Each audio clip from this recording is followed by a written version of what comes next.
이번에는 미국 현지 연결해 주요 이슈 체크합니다. 최중락 MBN 워싱턴 특파원 연결합니다. 안녕하세요.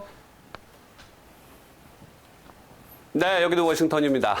네, 미국 정부가 입법을 통해서 중국을 견제하려는 움직임이 거세다고 하는데요. 자세한 내용 전해주시죠. 네, 미 의회에서도 대중국 견제를 외교 안보 전략의 최우선 과제로 내세우면서 입법을 통해 중국을 견제하려는 움직임 생각보다 거세지고 있습니다. 미국의 내년 회계연도, 이 회계연도가 우리와는 좀 다른데요. 2022년 10월부터 내년 9월까지입니다. 상원 군사위원회에 따르면 미국의 내년 군사 정책을 결정 짓는 국방수권 법안이 있는데 여기에 국방부대 중국 문제를 관장하는 통합 대응팀을 설치하라 이렇게 내용이 명기가 됐습니다.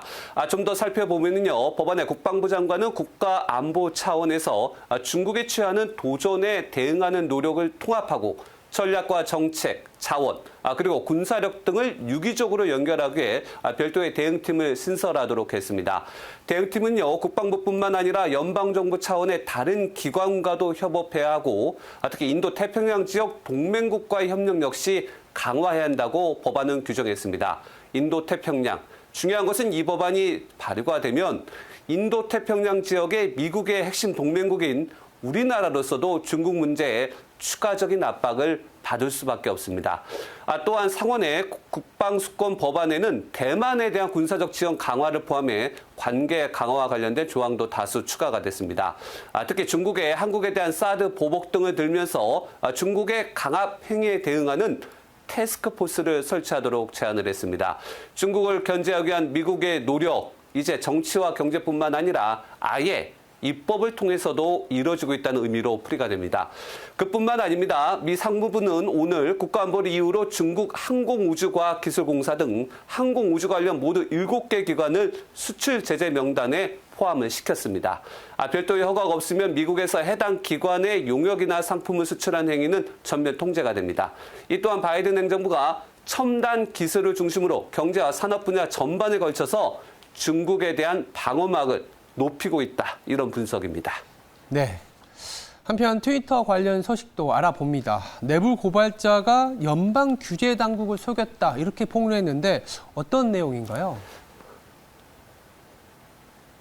네, 워싱턴 포스트와 CNN 방송에 따르면 피터 자트고 전 트위터 보안 책임자가 있습니다. 지난달 미 증권거래위원회 그리고 연방법무부, 미 연방거래위원회에 고발장을 낸 것으로 확인이 됐습니다.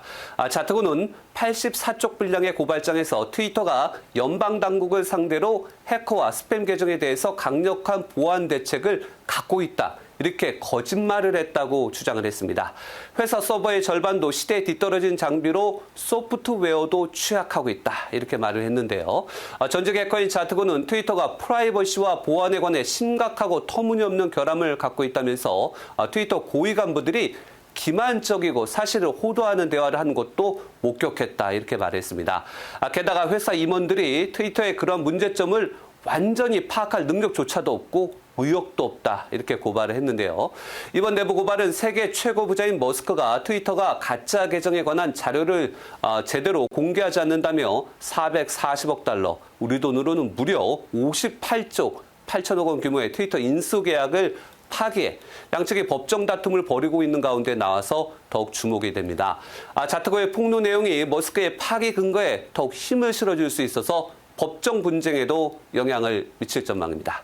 지금까지 워싱턴에서 MBN 뉴스 최중락입니다.